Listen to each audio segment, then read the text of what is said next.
Greetings, mobile delegates. I'm Ashley Esqueda, and it's time for your Mobile Nation's Monday Brief, where I bring you the best of CrackBerry, Android Central, WebOSNation, Windows Phone Central, and iMore. As always, it has been a busy week in tech, so let's jump in. This is a juicy rumor out of Android Central this past week.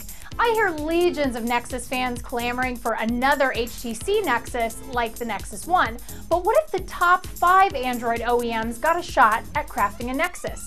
The Wall Street Journal reported last week that Google is considering that very thing, allowing 5 OEMs access to the next version of Android well in advance of its release, so they can each build a Nexus phone.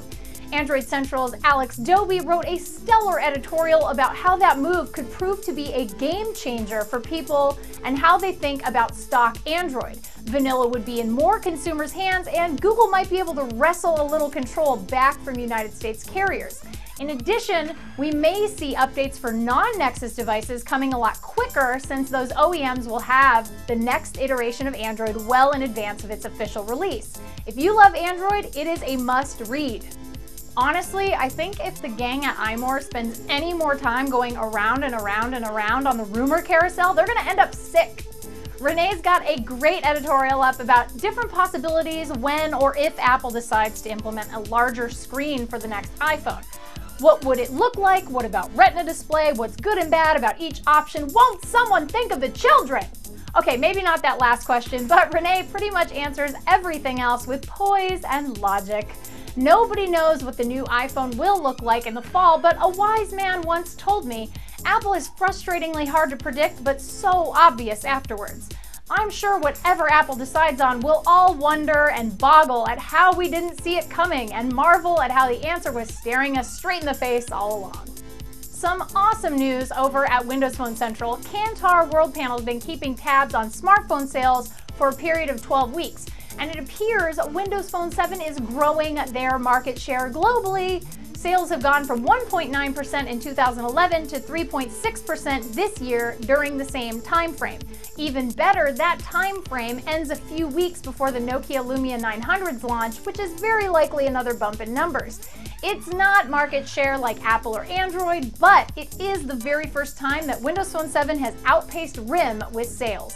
That is some huge news for Windows Phone fans who are hoping the Windows Phone 7 glass ceiling is finally starting to show some cracks. But with Windows Phone 8 on the horizon, I think that ceiling is about to get shattered.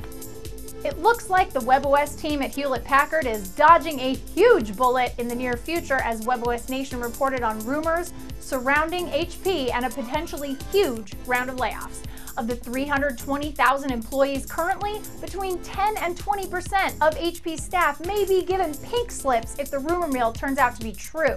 That's anywhere between 32 and 64,000 employees. Fortunately, WebOS's Edna McGrath took to Twitter and stated that these layoffs will not affect WebOS, so we can still feel warm and fuzzy about them hiring on new team members. The CrackBerry team, always hard at work analyzing every piece of evidence and potential leads on BB10 features.